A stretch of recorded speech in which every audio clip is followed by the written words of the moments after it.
الصعب على الإنسان يقيم نفسه. أنا أقول فقط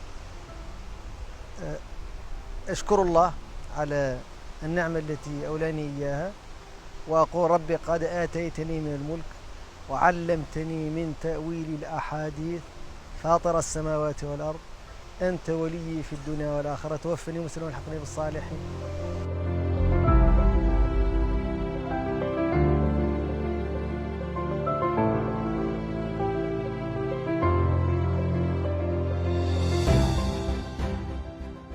In July of 2004, I was deployed to Guantanamo Bay, and I was assigned special task to, guard محمدو there, and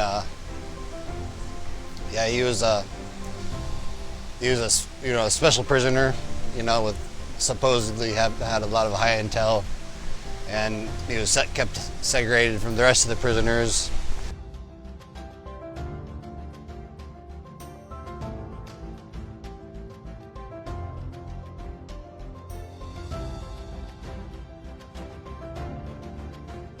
الحمد لله أن رفع الظلم عني، والحمد لله على أن الوطن استقبلني بأيادي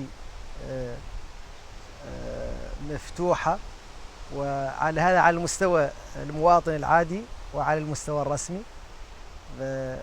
طبعا لست أول سجين، يعني قصة يوسف عليه السلام معروفة، انتقل من السجن إلى الملك، وقصة الإفريقي مانديلا أيضا معروفة، انتقل من السجن.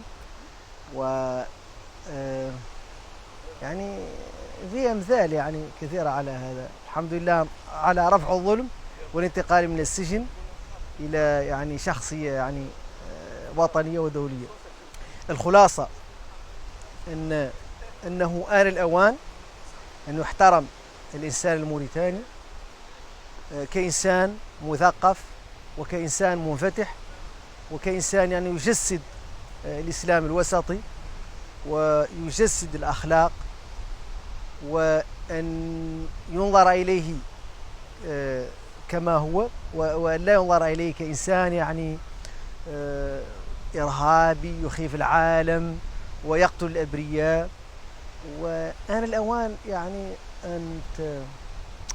أن يتمتع الإنسان في وطن العربي بصفة عامة وبإفريقيا بحقوق يتمتع بها الإنسان الغربي كحرية التعبير، وأن لا يختطف الإنسان، وأن لا يعامل خارج نطاق القانون.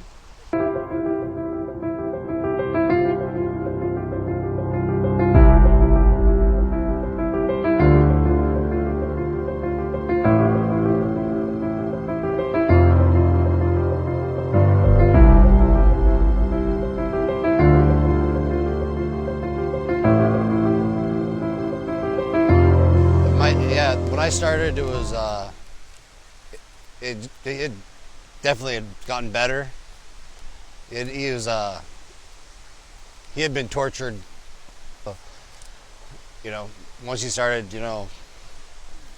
making confessions because of torture, they started giving him, making his life easier. So he was allowed to have books and a computer and to read and to pray and to associate with the guards. And while I was in Guantanamo Bay, I observed محمدو practicing Islam. It really fascinated me, and how steadfast he was to Islam, and just the way he fasted during Ramadan, and the way he prayed, and reciting the Quran, and he'd talk about it, and it really clicked and made sense to me, and I'd also heard the call to prayer in the past, and that's definitely something special about that. It was beautiful. And so when I got out of the military, so it was about a year after I got out of the military, I had been doing my own research, and that. So yeah, about 2006, I'd say took Shahada.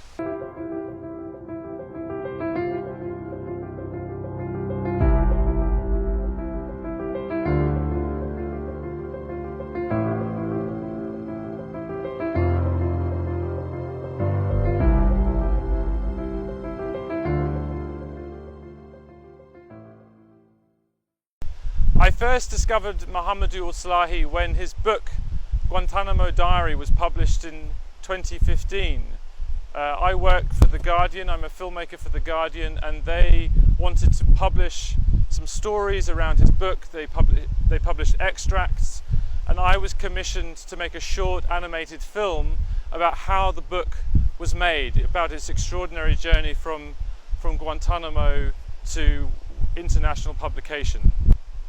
I was lucky enough to be invited to meet محمدو a few days after he was released from Guantanamo, and after meeting him I was captured by his warmth, his imagination, his compassion, and I asked him whether he would allow me to come back to meet him and see his family in the years that followed. And I wanted to see what happens to somebody when they've had 15 years of their life stolen, taken away from them, and I wanted to see what happened next. As a filmmaker, I wanted to join with محمدو and go on this journey with him about how he kind of reorganized his life, how he kind of began to kind of make sense of the world. And he was very, very excited, very happy to do this, and so we began this journey. And then 2 years later, he told me about Steve, this remarkable, very unlikely friendship he had with one of his guards at Guantanamo. And Steve had he said he had a desire to come and reconnect with محمدو. He wanted to come back and see him. And because I had done some filming with محمدو already, they were very kind and they invited me to film their reunion in Nouakchott. So I got on a plane and I came, and I was very, very fortunate to be able to capture that and make a film.